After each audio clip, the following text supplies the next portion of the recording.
পাকিস্তান চুক্তি লঙ্ঘন করে এটা নতুন কিছু না। যখন থেকে তার সঙ্গে চুক্তি হয়েছে, সে সিমলা চুক্তি থেকে আরম্ভ করে চিরদিনই উল্লঙ্ঘন করেছে আর করবেও, সেজন্য ওকে বিশ্বাস করা ঠিক নয়। ভারতও যথেষ্ট যোগ্যতার সঙ্গে তার উত্তর দিয়েছে। যেই তুর্কির দ্রোণ ইউজ করে ইউক্রেন রাশিয়াকে কাঁপিয়ে দিয়েছিল, সেই দ্রোণকে আমাদের সেনারা সীমার উপরেই ধ্বংস করেছে, ফিরে যেতে বাধ্য হয়েছে। তো এটা আমরা করতে পারি, দেখিয়ে দিয়েছি। তো সেই জন্য যে পরিস্থিতিতে যুদ্ধ হয়েছে আর যেভাবে যুদ্ধ বন্ধ হয়েছে, দুটো নিয়ে বহু লোকের মধ্যে নানা রকম প্রশ্ন আছে। সরকার এটা নিশ্চয়ই ক্লারিফিকেশন দেবে এবং পরবর্তী কি পদক্ষেপ হবে, কিভাবে এগোনো উচিত বা পাকিস্তানকে কতটা বিশ্বাস করা উচিত, সে ব্যাপারে নিশ্চয়ই চিন্তা ভাবনা করেছেন যারা এক্সপার্ট, আর তার উপরে দাঁড়িয়ে নিশ্চয়ই কথাবার্তা হবে। দেশের লোক পাকিস্তানকে একেবারেই বিশ্বাস করছে না। দেশের লোক যেটা বলছে, এই সুযোগে যদি পাকিস্তান একবারে কোন পাশে, এই সুযোগে আমাদের যে এলওসি পিওকে, যেটা ওরা অধিগ্রহণ করে রেখেছে, জবরদখল করে রেখেছে, এইটা হচ্ছে সুবর্ণ সুযোগ ছাড়িয়ে নেওয়া উচিত। আপনার কি মনে হয়? নিঃসন্দেহে সারা ভারতবর্ষে যে ধরনের একটা উন্মাদনা তৈরি হয়েছিল আর পাকিস্তানকে যোগ্য শিক্ষা দেওয়ার জন্য সবাই চাইছিল, সরকার সেভাবে স্টেপও নিয়েছিল।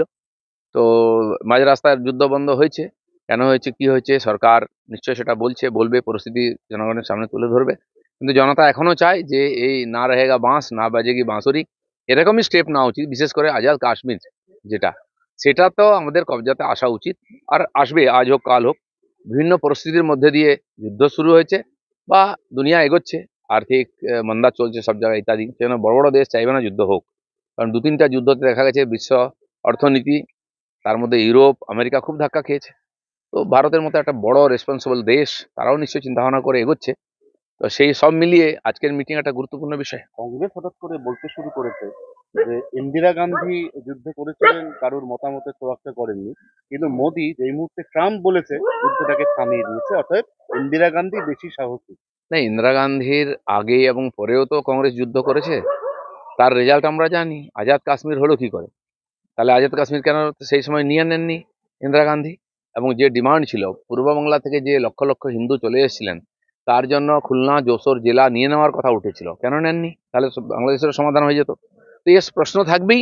বিভিন্ন পরিস্থিতিতে বিভিন্ন সময় যুদ্ধ হয়েছে, বিভিন্ন নেতা তাদের মতো ডিসিশন নিয়েছেন। আজকের পরিস্থিতি আলাদা। তো সেই জন্য নিঃসন্দেহে যারা করছেন তারা যথেষ্ট যোগ্য। কারণ অটলজি বা মোদিজি যেটা করেছেন এর আগে কংগ্রেস সরকার করতে পারেনি, সেজন্য তাদের উপরে পুরো ভরসা আছে।